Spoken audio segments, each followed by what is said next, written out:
Uttar Pradesh police ने जाली currency गिरोह का खुलासा किया है, जिसके बाद समाजवादी पार्टी की मुश्किलें बढ़ती दिख रही हैं। दरअसल पुलिस ने जाली करेंसी के सरगना को गिरफ्तार किया है। पुलिस का दावा है कि इस गिरोह के सरगना कोई और नहीं बल्कि सपा का राष्ट्रीय नेता रफी खान है। पुलिस के इस खुलासे के बाद एक बार फिर समाजवादी पार्टी बीजेपी के निशाने पर आ गई है। उत्तर प्रदेश में समाजवादी पार्टी के नेताओं के नाम लगातार अपराध में शामिल हो रहे हैं।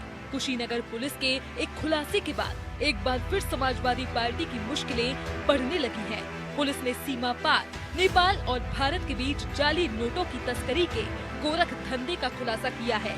इस मामले में पुलिस ने मुख्य सरगना के रूप में समाजवादी पार्टी के राष्ट्रीय सचिव रफी खान समेत 10 लोगों को गिरफ्तार किया है।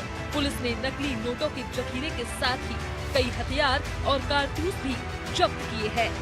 जनपद कुशीनगर में जाली नोटों में डील करने वाले एक गैंग को बस्ट किया गया है, जिसमें टोटल 10 लोगों की गिरफ्तारी हुई है। ये सभी एक शातिर किस्म के इसमें कई बदमाश हैं जो कि जाली नोटों के कारोबार में डील करते हैं और साथ ही साथ जो अवैध असला है इसका इस्तेमाल करके लोगों को डराना धमकाना, जो जमीनें हैं उनको अपने नाम लिखवा लेना, फर्जी मुकदमे लिखवा के ये सभी चीजें करते हैं।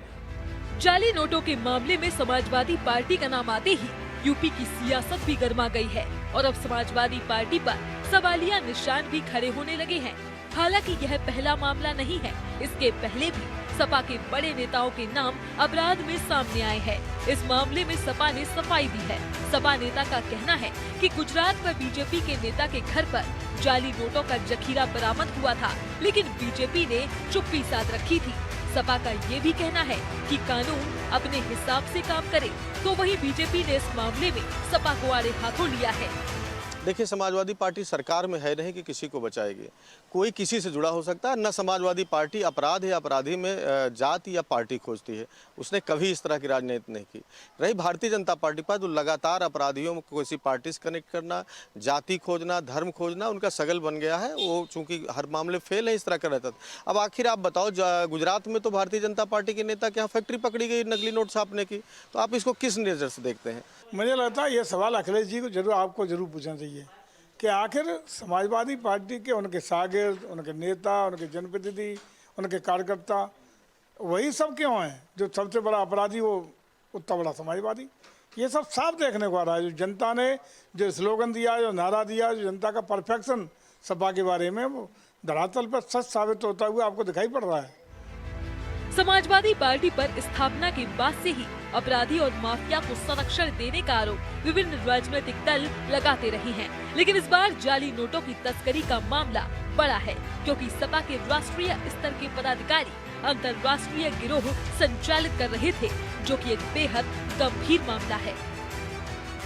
इन दिनों समाजवादी पार्टी का जो जिक्र है वो राजनीति कम और उनके नेताओं के जा रहे अपराध की वजह से ज्यादा हो रहा है। प्रदेश की जनता के बीच ये बड़ा संदेश जा रहा है कि समाजवादी पार्टी के नेता एक के बाद एक अपराध कर रहे हैं और अब जो मामला सामने आया है वो बेहद सनसनीखेज है। यूपी के अंतिम छोर के जिले कुशीनगर में एक बड़ी गिरफ्तारी हुई है। पुलिस ने 10 लोगों को गिरफ्तार किया है और जाली नोट की तस्करी करने वाले गिरोह का भांडाफोड़ किया है। लेकिन इस गिरोह का मास्टरमाइंड कोई और नहीं, समाजवादी पार्टी के राष्ट्रीय स्तर का नेता रफीक खान उर्फ बबलू है और उसके साथ सहयोगी है नौशाद खान, जो समाजवादी पार्टी का ही बड़ा नेता है। और इन दोनों पर आरोप है कि ये पूरी गैंग बनाकर जाली नोटों की तस्करी भारत और नेपाल के बीच करते थे। यूपी सरकार भी मामले पर हमलावर है और मंत्री जयवीर सिंह ने कहा है कि समाजवादी पार्टी अपराधियों से घिरी है और समाजवादी पार्टी को संरक्षण देना बंद करना होगा और अपराधियों से दूरी बनानी होगी।